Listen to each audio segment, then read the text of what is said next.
Welcome to the K2 Sales Podcast. I'm your host, Karen Kelly. Every week, I'll be sitting down with a sales executive where they'll share their stories and experiences that produce game-changing results. Let's be honest, sales can be a tough game. I'm sure at some point, we've all delivered a less than stellar demo, been ghosted by a client or two, and sometimes maybe we did more talking than listening. And that's where I can help. The stories and insights our guests share can be applied to your own business, your territory, or with your team, so you're not reinventing the wheel. Our weekly tactics and strategies help you get out of your head and start creating your own path towards game-changing results.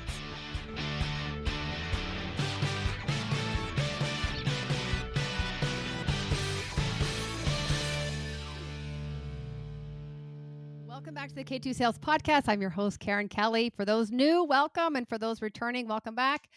I had the absolute pleasure of speaking with, I'll call him my friend, Mark Peacock, who is the founder of Pricemaker. We met at the Northern Ireland Sales Summit, where we were both speakers, and he did a talk on pricing. He's got a book here, Pricing for Success, for those watching this. And he was just so phenomenal at the talk that I wanted to bring him on the podcast. And you know, we talked a lot about the psychology of money and how that influences our ability to price our services and our solution. And this is both for corporate as well as small business owners that, you know, sell services. And we kind of, I say we, because we attach our self-worth to it and we're undervaluing ourselves. And so he talked about so many great ways of looking at strategies of how to position our prices and our offerings based on tiered approach, considering also the loss aversion theory, which is so fascinating because sometimes I think when we're putting up a website, we're putting up one or two prices and we're not really looking at the way in which our buyers buy and the underlying emotion of fear. And so having price anchors where we have, you know, top to low pricing and why it's so important to lead with that top, the higher value versus the lower, and you know, discounting. And I think this is a big one when we go into these negotiations and we're not really prepared and we don't have our drop dead point and we agree to something, we don't see the impact after of what it's done to the profitability of the deal. And so he really walks us through, and they're not difficult. They're small tactics that we can apply and really do some A/B testing with our offerings to see what is making the biggest result. But not to be afraid to do that and not just to stick to one option that serves us. Look at the price point our customers are willing to pay, and then how can you engineer a solution to support that? So you've got different tiers, different offerings, and a different price point. So everyone is looked after and you're not painting everyone's needs with the same brush, and that brush comes at a cost that's too high for some of the small players. So highly recommend you take a listen to this. I know I learned a lot, as I always do, and let us know if you've adopted or applied any of these strategies, what results you're able to yield. I know that would make Mark happy and also myself happy. So hope you enjoy the show, and we'll see you soon. Okay, I'm delighted to bring the founder of Pricemaker, Mark Peacock, to the podcast, and we're going to dive into the psychology of pricing. So, Mark, welcome to the podcast.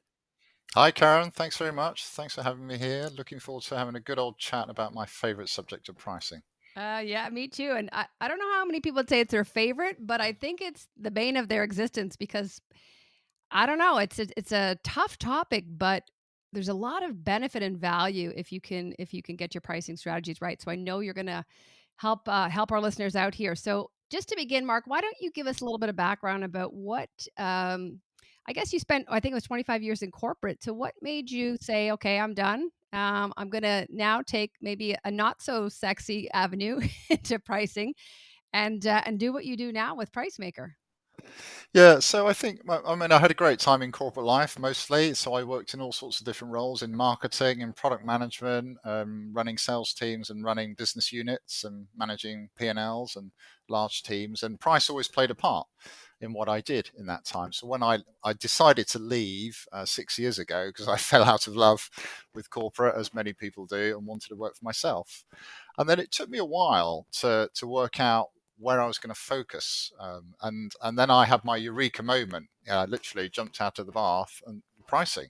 Nobody talks about pricing, particularly in the SME space. We've got lots of business coaches and financial advisors and marketing gurus who might touch on it, but nobody really understanding it in terms of pricing strategy. So I thought, right, that's what I'm going to do, because I know the value better pricing can generate for any business. And there are some really simple things that many businesses can do that can make a huge difference. So I've been running my business now for 5 years, and we've helped hundreds of different clients in all sorts of sectors and sizes, but mainly in the SME and mainly on the B2B side. So yeah, it's good fun. That's great. What a journey. And yes, I can appreciate your breakup with corporate. It was a good run, but there's an itch you get, and I'm glad you got the eureka moment because I agree. Like it's what you're doing is very niche. I mean, a lot of people touch it and it's bundled into their offerings, but doing it on their own, there's not many people that do that. So for those of you listening that are looking for a pricing consultant, Mark's your guy. Yeah, and I think the beauty about pricing is actually it does touch every part of your business. Hmm. It affects your customer interactions. It affects the your product offering. It affects your financials. It affects the amount of money you can then invest back into your business to grow. It's actually a multidisciplinary function, which makes it even more interesting and fascinating for me when I'm working on it as working on pricing problems with clients, because everybody has an opinion, right, Hmm. about pricing, so we have to help everybody come to a new opinion about Yeah. pricing when we go through that process. And when you just said there, like everyone has an opinion, and as you were saying, the relationship with pricing, I just got a sense of there's emotion behind it, and I'm thinking, and this is just hitting me now, like especially for small business owners, do you think the relationship with money and even how they grew up with money and scarcity mindset does that come into almost their self worth into their pricing, especially I would say for service based businesses?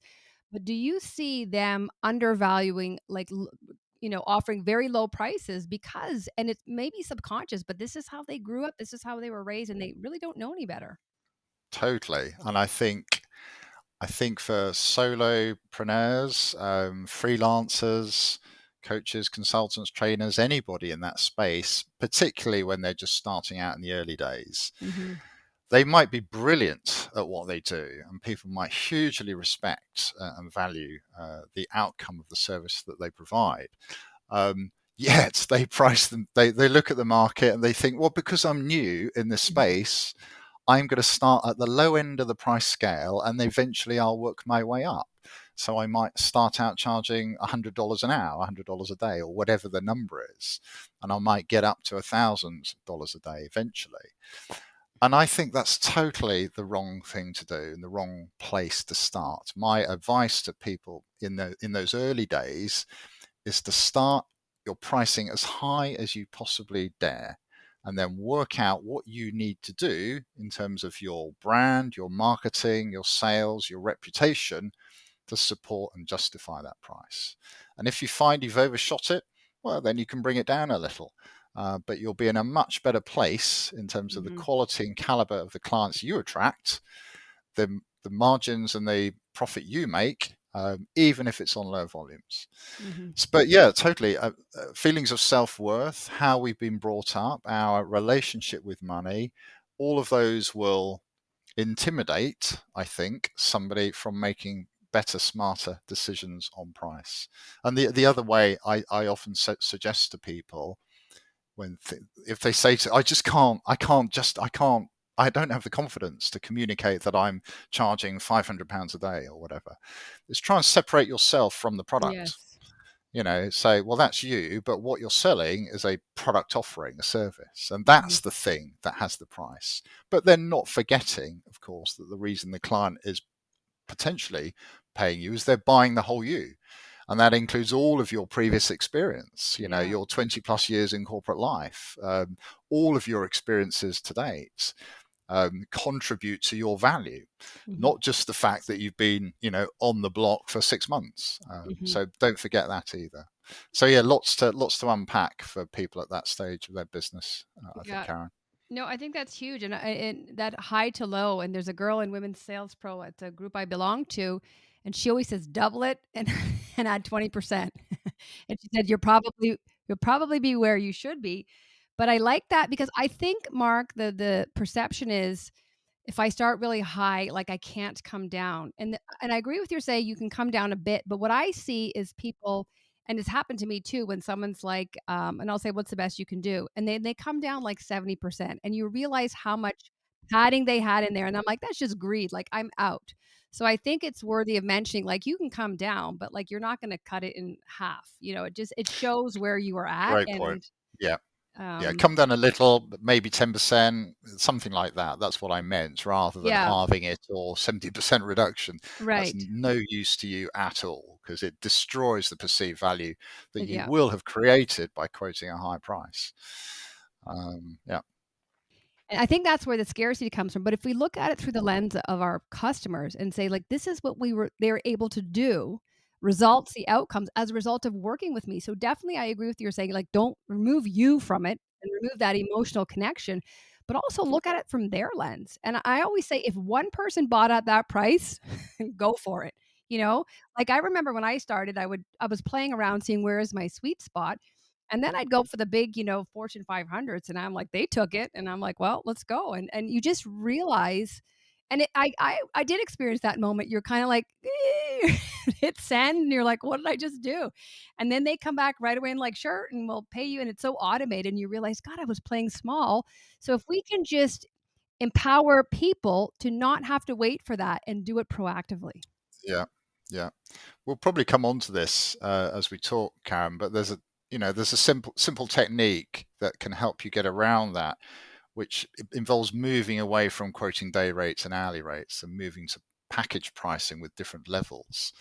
And that can be empowering because then what we actually find, and I've coached many people on this, is that when the service provider then goes back to their prospects or their clients with a range of prices, and the client ends up choosing the highest Yes. price option. Yes. And my client comes back to me and he goes, Mark, I'm amazed, I'm delighted, I'm thrilled, because they would never have dreamt to present that higher priced option to the client in the first place because they were scared and they didn't think they would buy it.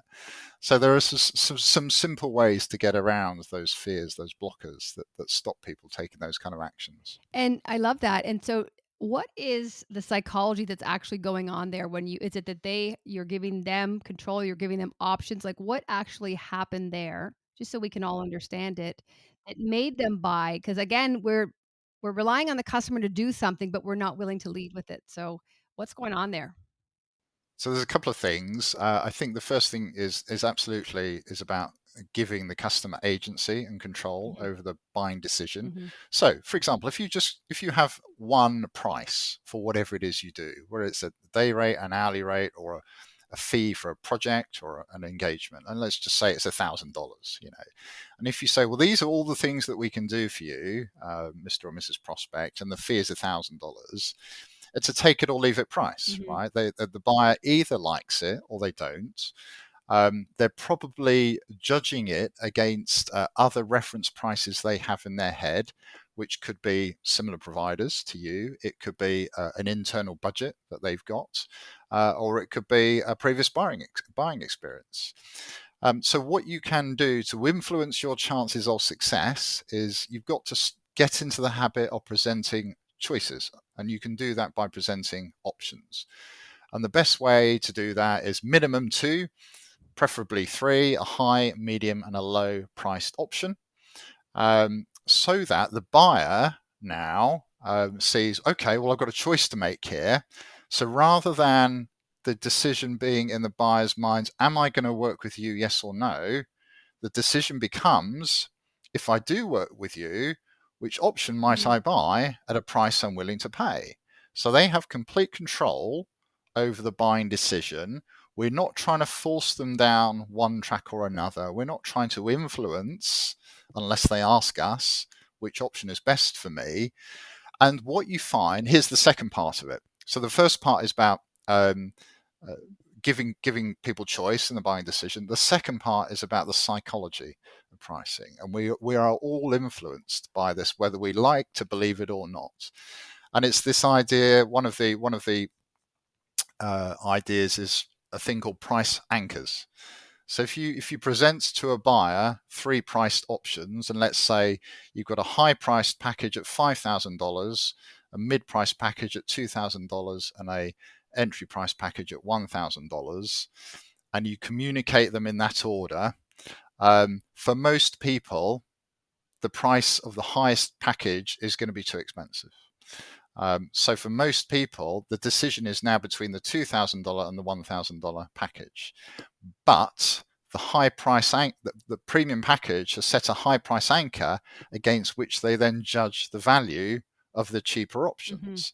So we are using our own pricing tools to help influence how the buyer judges the value of what you do.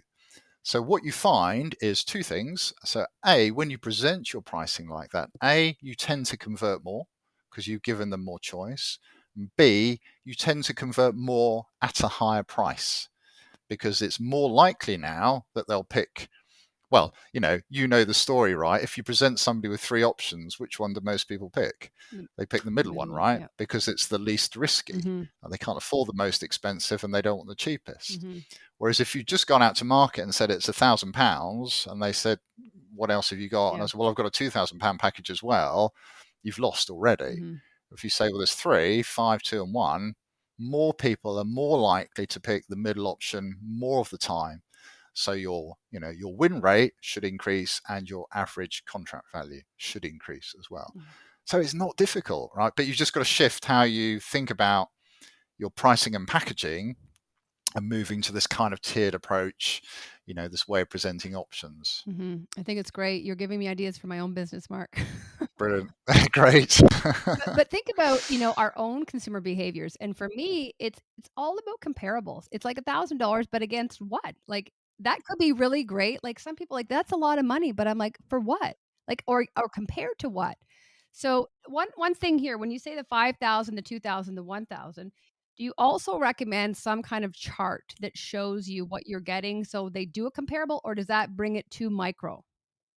No, that's fine. It depends on how you sell. So if you sell verbally, face to face, or you articulate, over a phone or on a video call, then you have to articulate them. And, we'll come on to this, but so we always communicate the highest price first. So we sell high to low, 5, 2, 1. If you're presenting your prices in a proposal form or on a slide or on a website page or in an email, it does help to present it in what I call a tiered pricing menu structure. Now, you see this a lot with digital pricing, right? Pricing for online web services, so Zoom, all of these kind of sites. And there's a left-hand column with the cheapest price. There's a middle column with the mid-range price, and a right-hand column typically with the most expensive price. And the way to structure that kind of offer is that so as you read it at a glance from left to right, the value stack and the number of features or services that you get as a buyer increases as you read from left to right. So straight away, as a buyer, I can see at a glance why I should pay more for those premium offers. So they're kind of vertical tiers. You can also do it horizontally on a page if you prefer, and then just option A is the entry one, option B is the middle one, option C is the premium one. So keep it simple, right? Don't over-engineer it, but get into the habit of Okay, how we present our pricing is as important as what's the number. Both whether you're articulating it verbally or presenting it on a page or on a document or on a website. So all of these things play a part in shaping the value, the perception of value that your buyer is taking from what you're saying. Okay, so high to low and left to right, High you're to reading low. it. Well, obviously we're reading left to Yeah, right. yeah, yeah. I mean, you can do it the other way on left to right. If you look at MailChimp's Yeah, website on their pricing yeah, page, they do high to low, left to right. So their most expensive plan, which is about $200 per month, is the first column you see. The next cheapest is $17 a month, that's a big right? jump. So you come from 200 down to 17, and then it's 11, and then it's free, Yeah. right? So they've obviously tested this page a lot, right, and found this is the most effective presentation of pricing that works for them. So try it either way. If you present your prices online, flip them around and Mm-hmm. see what Mm-hmm. happens. There's a great study, you might remember it from the talk we did earlier in the year on beer pricing, Mm. where some researchers from, I think it was the MIT University in the United States, they tested a beer menu which showed prices range from low to high, from $4 up to $10. And then they simply flipped the menu round and showed it $10 down to $4 over an 8-week period and compared the differences. And there was a 4% increase in the net average price per order simply as a result Flipping it. of changing the pricing. So it had influenced customers' choice and it had reduced their price sensitivity and increased their willingness to pay Mm-hmm. because they saw the high price anchor first, the $10 beer, and came down and chose the $7 beer instead of the $6 beer, Mm-hmm. right? Mm-hmm. So some simple things Yeah. like this can make a huge difference. Whereas if we'd gone to that bar and said, put your prices up by 4%, Yeah. what would have happened? Probably demand would have Yeah. dropped and volume would have reduced. But you can achieve the same outcome by thinking differently about how you present and package your pricing. Mm-hmm. That's the message I would say. So what I'm hearing is, we got to be A/B testing things and seeing like left to right, right to left, what works better. If we are doing this, what is a reasonable amount of time that we kind of put it up there to see whether or not it's kind of, worthy of adopting?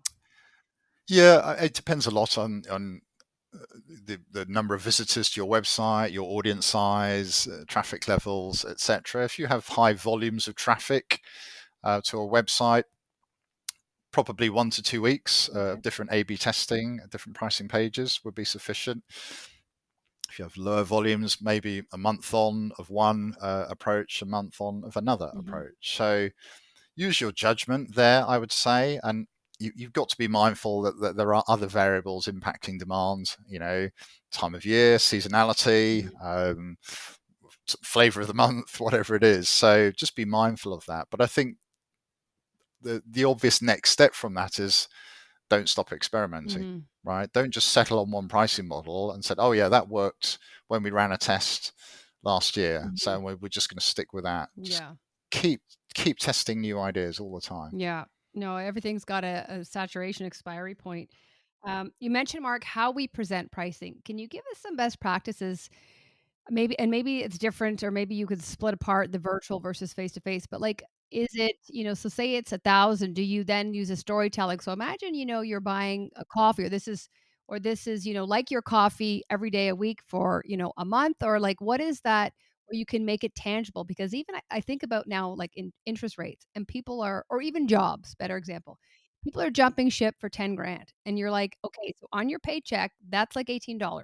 So just know that. And I think from a pricing standpoint, when you just drop and you're like, well, that's, $62,000, 350 cents. And they're just like, what the hell does that mean? So what are your suggestions in terms of the best way to present to make it more digestible for your audience? Yeah, I mean, this is where I think the art of what I do obviously overlaps a lot with what you preach, Karen, which is about exploring um, the problem that the client is trying to solve, Mm-hmm. um, coming up with a solution that they understand and believe will help them, and then framing it in a either in a value perspective. So, what's the outcome for you if we can solve this problem? In terms of what you do, it's you're improving sales skills and abilities. So, for the person on the receiving end, it's winning more business. So that has a clear monetary value. And other lines, you've got to work out what is that value. I mean, value tends to be revenue gain or avoiding loss, in terms of the rational side of things, but there can be emotional value as well.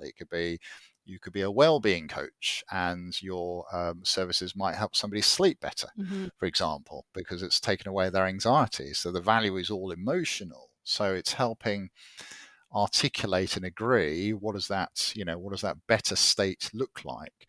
So that's more of a sales skill Mhm. than a pricing skill, but the two go hand in hand, so that once you've explored that discussion, you can say, and the value, the, the investment of what we're going to do together is going to cost you $1,000 or $10,000 or £1,000 a day, or whatever the number is. Mhm.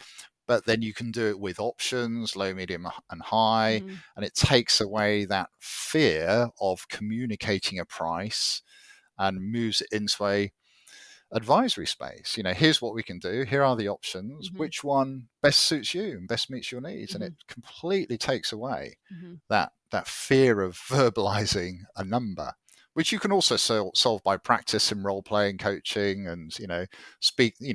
Talking in a mirror and saying, my fear is $10,000, and just getting used to that kind of language Yeah. and not stumbling over your words, as you know. But yeah, I think that's that.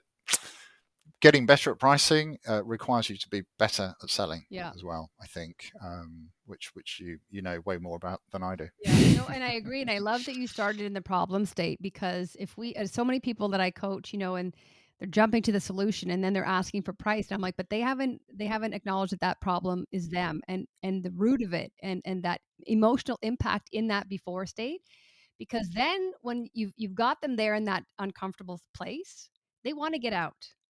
And so they're willing to hear anything you have to say because that future state for them is like Narnia. It's like euphoria. And so I feel that people jump to the solution. I'm like, they need to feel emotional pain in both. They need to feel it in the current state. But then when you take them that excitement and you're involving them part of it, that co-creation I think is very important. But what I was just hearing, and it's like when you give them three options, I would say it's not if they're gonna buy, it's which one are they gonna buy? Because you've immediately said, like, versus 1, it's so hard, it's so, like, yes, it's binary, yes, no, this is yes, now which one would you like? Exactly, exactly. It's such a simple solution to a problem so many businesses have. Mhm, Um, you do need to put thought and effort into creating those versions, those packages, whether they are fixed or every single sales conversation you come up with a different offering. And either approach is fine, but it's got to work for your business. So it takes thought and effort and a bit of trial and error as well, I guess. But it makes life an awful lot easier. mhm, I can, I mean, we've all seen, right? The solo businesses running freelance businesses trying to sell their time for a living, marketing advisors, freelance creatives, coaches, consultants, and they just get so scared of mhm, communicating their day rate, yeah, because that's actually what the buyer wants to hear from you. Because the good thing about day rates and hourly rates from a client perspective is they're easily comparable, mhm, right? I know that if I'm paying you, Mr. Coach, $1,000 a day, and I know that I'm paying my accountant $1,200 a day, well, that's good value. mhm, So you're making life easy for them to compare you, but also to commoditize mhm, what you do if you just eternally use day rates and hourly rates. If you turn it into a package mhm, or a project or a fee with levels, you're differentiating how you do business in a good way, and you're making yourself less easily comparable mhm, to everybody else in the market who's just flogging day rates and hourly rates. yeah, So it's to your advantage to do that thinking and that work, and come up with a way to differentiate yourself. mhm, I always say your pricing strategy should be as unique to you as your brand strategy. mhm, Yeah, you probably spend a lot of time thinking about your branding, what's unique to you, what your values are, etc. You want your pricing model to be as unique to you for similar reasons. mhm, Whether it's you want to occupy a premium position, um, you have, transparency and openness is at the heart of what you do, or you offer money back guarantee, or whatever it is. But don't just copy the competition and yeah, take a position in the middle of the market. yeah, well, you're such a me too then, and I love what you say because we all are a commodity, like, we are, but and my role completely is to avoid getting on that spreadsheet and just comparing cell to cell to cell. And that's why how can you create a memorable experience and even putting the control back and giving them choices? That's part of it. Going, I didn't feel like I was being pressured and only had one option because there's safety in that. And everybody wants to feel safe. And so, I think that's very important. I wanna just, read a quote here. I actually wrote it down. Our mutual friend, Jim Irving, in his book, and he said this line, I don't know where he said it, but I'm quoting him, and it just kinda supports what you just said. He said, "They've already agreed on a solution to their problem. Now there's a price to achieve it."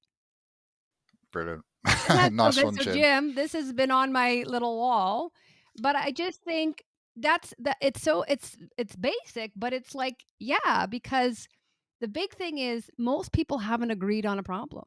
So they are not willing to go to a solution irrespective. And so many people, when I coach, I say, guys, it's never about the price.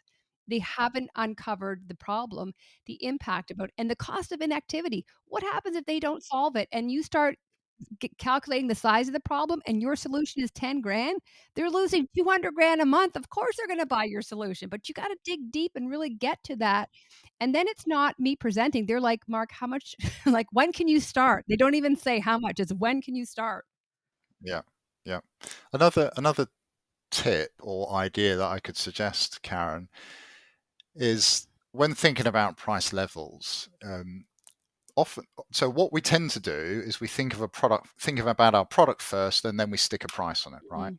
So a trading service, a consulting service, a freelance service, that's our product, our product offering. We define that, and then we say how much are we going to charge for it.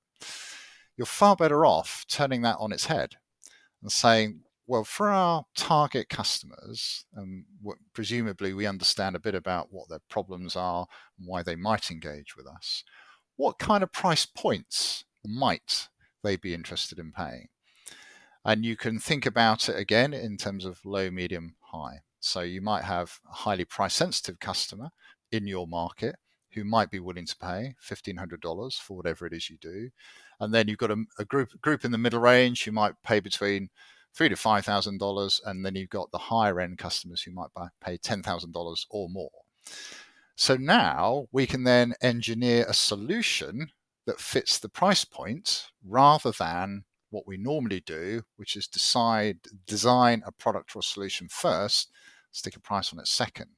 So we're working back from what we think our market, our customers might be willing to pay, defining a solution at prices, costs, and margins that are acceptable to us. And then, clearly within that, we're already thinking about three options, right? A low, medium, and high response for each of those different market categories. Mhm. So that when we go out and sell or pitch or communicate what we do, we've increased our chances of getting interest and getting a positive outcome because we've started with the customer and worked back, Mhm. called outside in pricing rather than inside out pricing, which is where we start with us. Mhm. And all of those things about self-worth and Mhm. fear and competition Yeah, it and removes that. margins and get rid of that Yeah, and just turn it on its head I love and that. come back the other way. And when you're doing this, Mark, are you modifying the solution? So for the 10 granders versus the 1,500, you're pulling away from your Yeah. offering. Oh, yeah, yeah. Right. Absolutely. Right. Yeah, yeah. They have to be different. They have Yeah. to be meaningfully, substantially different so that if I am interested in the premium one, I know that, well, I can afford 10 grand and I know I'm going to get tons more value Yeah. than the 5 grand option. So it's definitely worth my while because I see myself in that category. Whereas somebody at the other end of the scale might think, well, I can see that's brilliant value, but I just can't afford it, Yeah. or I just can't justify it, Mhm. or yeah, that looks great, but I'm not ready to go there. Lots of reasons why people might, choose to invest or not. Mhm. So I'm going to go for the cheaper option, and that's fine. You've got to not mind Yeah. which option people pick. You really don't care.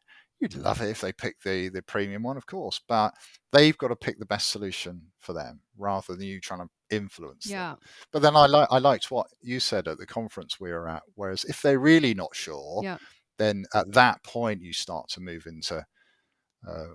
recommendation if they really need help, and that's fine as well. It, and I think that's the beauty of 3, and I'm getting this from, Matt Dixon in The Jolt Effect, and basically he was saying when you make those recommendations, like, if it's the top or the bottom one, like, either way, you're gonna be looked after. Like, again, that safety, going, if I could make a recommendation based on, and this is where we have to take more control, because back in the day it was like, well, Mark, here are your options. So give me a call when and you're going to empower them. Now they need to be told. They need your hand held and they need to be told. But I think it's like either way, and that's where you remove that salesy, and it's like, "I'm gonna get you either way." It's like, "No, you're not gonna go wrong either way." Like, you want the prime rib or you want the burger, like, they're both amazing. And so people are like, "Okay, okay, I don't feel cornered, I still feel empowered." But at the same time, I'm not an expert here, so I like that you're telling me that it's okay because there's safety in going, "If you're wrong, like, I'm not alone here screwing up. You're kind of coming down with me." Yep, yep. And you've got to not worry about the outcome. I know you want the business, right? Mhm, But you've got to separate the outcome, mhm. do I get the business or not, from the approach you should be taking Mm. at that stage, which is to help the buyer make a better decision. Yeah. And that better decision for the buyer might be to not do business with you, Yes. Oh, and that needs to be fine, yeah. right? Um, but you help them on that journey, so you become a buyer's agent rather than a salesperson. Yeah, yeah, Yeah, and that but I read the Jolt Effect as well and thought it was oh, it's great. so So good, yeah, isn't it? there's And yeah. that, Mark, just what you said, that's our role now, I think, is we have to help them confidently make a decision because they can't. And I think when you can help them navigate that, like, that's where the beauty is, and that's where you're different, because you're not that typical salesperson. But it doesn't work anymore, right? That old-fashioned approach of sell hard and talk for 3 hours and wear them down, it just doesn't work, and particularly with the youngest generations, you've got no chance of succeeding like that, I think. So you've got to move into this kind of coaching, consulting approach to selling and being, two ears, one mouth, Mhm, ask lots of questions and listen carefully to everything that's being said, and then frame your response accordingly, mhm, which includes the pricing options that you present. mhm. Yeah. No, it's amazing. Let's shift gears a little bit. I want to talk, and the reason I'm going to talk about discounting is because I remember when I worked in corporate. So I spent 20 years selling capital equipment, and we used to have the sliding scale, and it was like, the more you buy, we'll give you discounts. But then I remember looking at the P&L and I'm like, wow, look at how Mm. our profitability. And again, at commission base, I'm like, no, let's not do that because I see my pay going down. And I know those sales cycles were like 18 to 24 months. So I'm like, I need to be incented for all this time I'm putting in here. But talk to us about the impact. And a lot of these sales reps, like, this is the thing, you have to look at their average selling price, and is it too high? Because when it's too high, they're discounting the hell out of it to get to where they should be. Or even if people are priced accordingly, but they're discounting it and they're like, "Yeah, but we got the business." But I just want you to educate people on, but what does that mean from a profitability? And how do you recoup that loss? Because some people aren't, and maybe the different levels, the leaders are aware of what it is, but maybe the reps aren't, and they're so quick to hit that discount button. And I'm like, "No." Yeah, absolutely. And discounting is a whole other subject area. And I think whether you're a sales rep in a large team or you're a business owner Mhm, with a team of one, we tend to have the same mentality, which says, well, if I just reduce the price slightly by 5 to 10%, I'll get the business. mhm, And that's far better than not winning it at all in the first place. So we're not doing the give get that you mentioned earlier. What's the trade off for a reduced price? But more importantly, to your point, we just see it as a reduction in revenue for in exchange for winning the business. And what we never think through is the bottom line impact of that reduction in revenue. So I really, there's a chart I share in my workshops, and you can look up your gross margin. And I give an example. If you have a gross profit margin of say 40%, so you make things and you would generate a 40% margin on that product. If I reduce my price, I discount it by 10%. I actually have to sell more now at the lower price to generate the same cash margin. And what people don't appreciate is the huge increase in sales volume that I now need to mhm. generate. And it turns out that I have to sell 33% more volume to stand still and generate the same cash margin at the lower price than I did before. Mm-hmm. And that's a sliding scale, of course, depending on your profit margin and the amount that you discount by. And of course, the more you discount, the worse that gets. Mm-hmm. But a small slice off the top line all comes off your bottom line. Mm-hmm. So let's imagine a fictional business and you're turning over £1 million, $1 million of revenue, and you take 10% off that top line because you reduce all of your prices. So you're now generating $900,000 of revenue. Let's say your net profit before discount was $200,000. That 10% slice now takes your $200 net profit down to Mm-hmm. $100,000 Mm-hmm. net profit. You've Yeah, halved it's huge. your net profits by taking 10% off the top line. You've halved them. Now, why on earth would you do Mm-hmm. that? So far better that you get better at justifying the value of what you do and working hard on your sales pitch. That's not to say that discounting is always bad. It's not. And in some industries, it's unavoidable, Mm-hmm. because the buying community just expects it. But in those situations, you need a much more robust discounting policy. With clear, authority limits and allowances. But the biggest tip I would offer there is if you are typically discounting in multiples of 5 or 10%, so 5, 10, 20, 30, 40% discount, just halve all your discounts overnight. So if you're currently selling at 10% discount today, we'll go out tomorrow and just sell at 5%. Mm-hmm. And I promise you, you will still get as much business as you do today because the buyer's still getting a discount, right? Mm-hmm. If it's the norm in that industry, then you've got to give them something. Or go into that with that outcome in mind.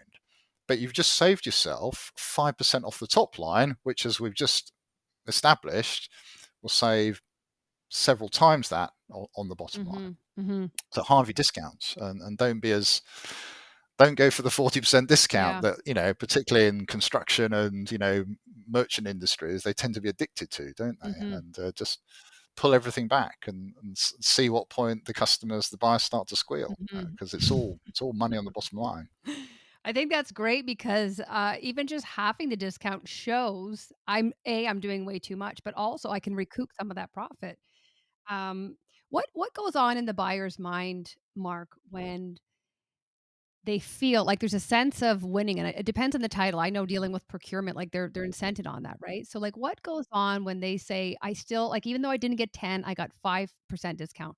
I can then go back to my boss. Or like, is there something psychologically that goes on that says I still got what I like, I have a win here too, personally, that I'm willing to invest versus when they don't give you anything, they're going back empty handed to somebody. Yeah, I think in B2B selling, where you're selling to procurement, I mean, let's just step back from the second and just recognize that the difference in skill levels between the procurement community and the sales community is worlds apart. Mm-hmm. Yeah, procurement are, generally speaking, masters at extracting price discounts from all suppliers. Mm-hmm. It's a tried and trusted approach. They are expert at doing that. Generally speaking, the sales community is not expert at defending prices. So we're already on an uneven playing field, before we open the door. If the sales environment you're working in is always going to end up on the procurement buyer's desk at some point, then it's worth thinking through your response. And what I often say to people on the sales or the supplier side is that be prepared to give that early win to procurement. If they feel they need to have won by extracting some level of discount from you, then you've got to build that into your pricing. So you build in that you're going to give away 5 to 10% or whatever it is.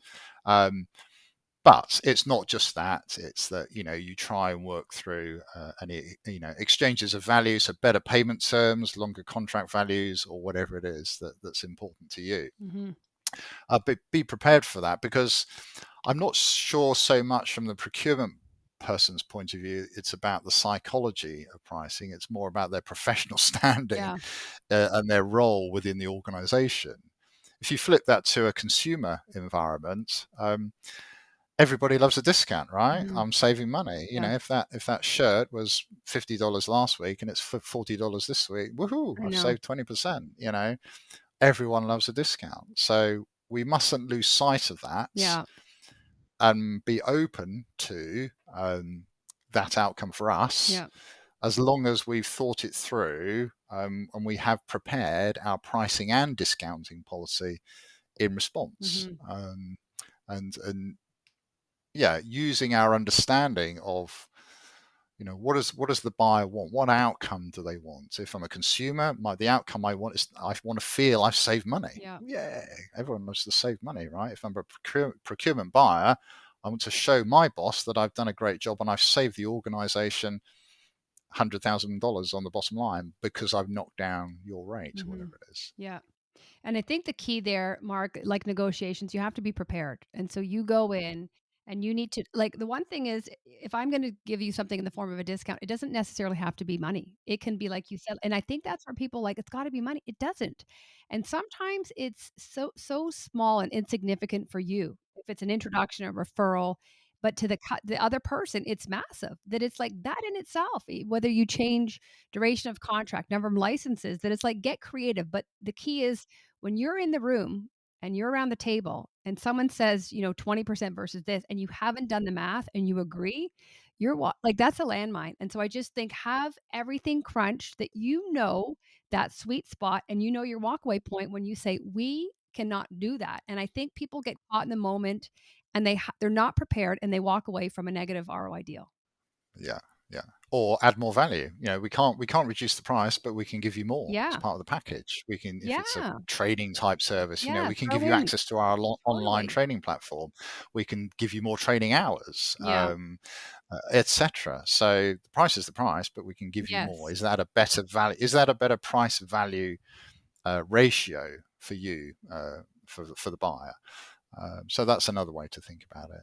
Add more value, Mhm. and preferably at minimal extra cost to you, Right, of course. right. But I think also there, Mark, it's important to align value to a problem or a gap that they have so that it's more meaningful. Because if I'm just saying I'll throw all this implementation services and they're thinking, well, but if I remember someone saying that, our something is down or we don't have a person there, all of a sudden I'm feeling a gap.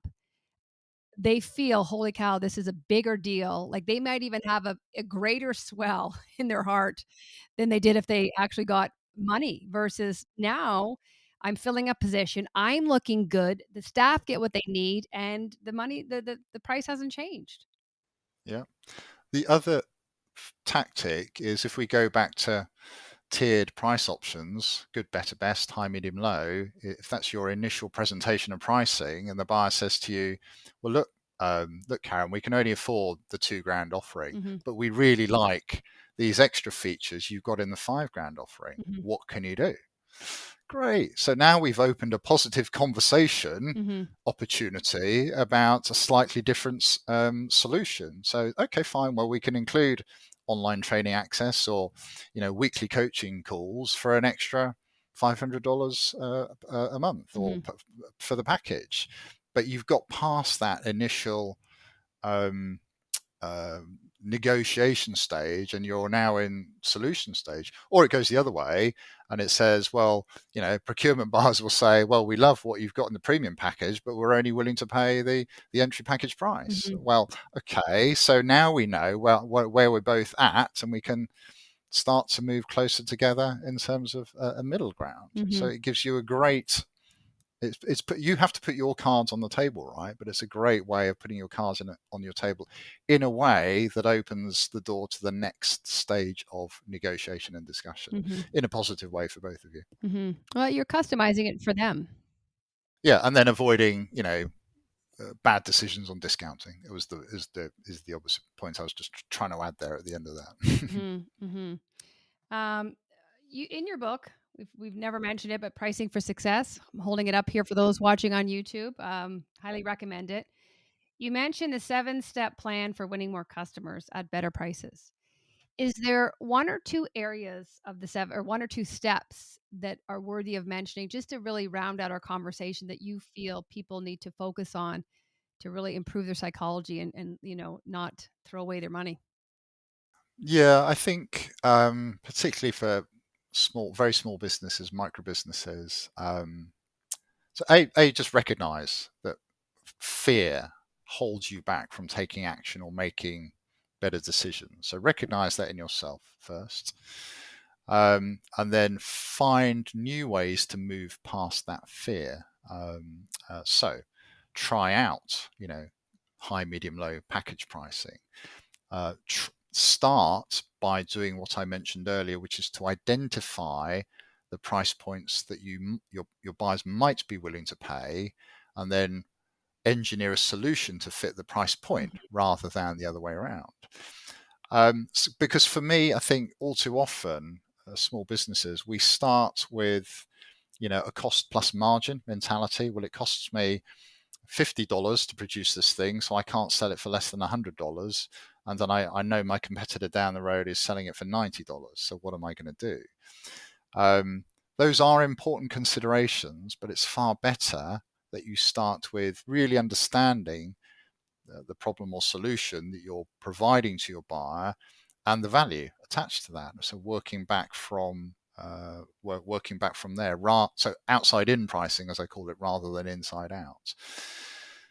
And then secondly, I would say have a look at some of these ideas from the world of the psychology of pricing, because they're not difficult to understand and they can be very powerful and very simple to apply.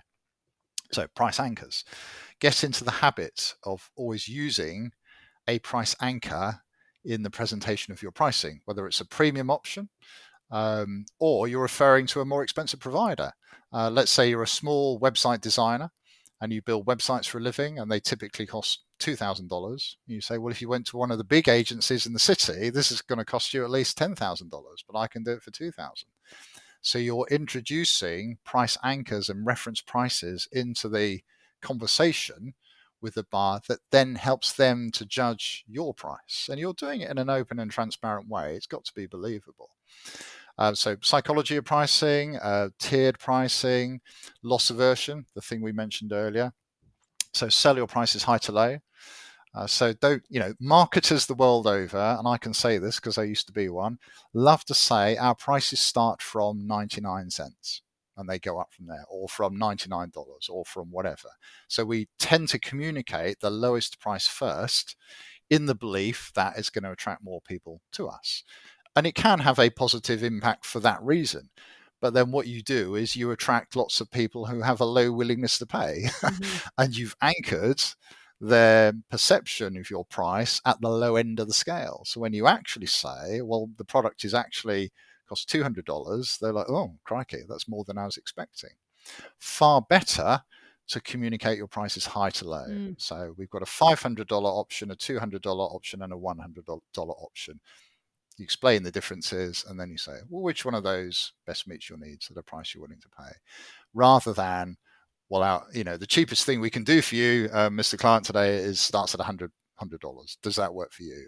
But actually, what they really want to need is the $500 option, and that plays on the loss aversion thing. So the more expensive a solution is, as a buyer, I feel psychological pain because it's costing me more money. Whereas if you come down in price, it's a gain because I'm saving money. And as we know, we feel losses twice as much psychologically compared to the equivalent gain. If you lose $100, that really hurts. If you gain $100, it's nice, but it's not as psychologically impactful as the equivalent loss. Oh God, I'd be so cross if I lost $100. But somebody just gives you $100, say, there you go and spend it. Like, yeah, great, lovely. But yeah, so we can use that understanding in pricing and selling. So communicate high to low is my general advice there. I think that's very valuable because I talk a lot about the theory of loss aversion, and like I can see that as you're stepping up, you can see them going, I'm getting further. Oh, another hit. Oh, another hit. And they're just like going down and they're feeling that you're taking me further away from my comfort zone. But when you start the other way, they see it as a savings and a gain. And like you said, chances are they'll work for the middle. And if you price your middle well and you get the few tops, I mean, maybe that's where your focus is. You want 80% of your business in the middle. So how can you strategically plan it? That's where you're pointing them. Yep, exactly. I mean, the rule of thumb I use is if 60% of your sales or buyers choose the middle one, 10% might choose the premium offer, and then 30% or whatever might choose the cheap offer, the entry offer. If you can get that outcome, that's a great Okay. balance, right? That's a great balance. It's not hard and fast, and if you find that the majority are picking the entry price, that's fine. It Mhm. doesn't matter, but use that as a guideline, if you like, in terms of the outcomes you might hope for Mhm. if you set it up correctly. I think. Okay, so 10% your A, your top 160 for your middle, and C for your 30% for your lower. That's very valuable. Well, listen, Mark, you've been a wealth of knowledge for myself as a small business owner, and I'm sure many people listening are now rethinking the psychology, the relationship they have, and also the impact it's having on perhaps their bottom line. And if people want to connect with you and perhaps reach out to have you come in and assess their business and work with you, what's the best way for them to connect with you? Yeah, so you can easily find me on LinkedIn. Mark Peacock, the Price Maker, is my profile name. You can have a look at my website, which is pricemaker.co.uk. Um, you can also find my book called Pricing for Success on Amazon. Yeah, Mark Peacock, Pricing for Success. Just search for that and you'll find my book, both paperback and Kindle versions available there if you want to have a quick look. So any of those routes would be the best ways to reach me, Karen. Perfect. Thank you. And we'll include all those in the show notes. So, Mark, I want to thank you again for imparting your wisdom and really making a scary topic for some less scary. So, thank you again. Appreciate it. It was a pleasure. Thank you for having me on the show, Karen. It was really enjoyed talking about it. I hope it's helped your listeners. Thank you. Absolutely. And thanks everyone for tuning in, and we'll see you next time.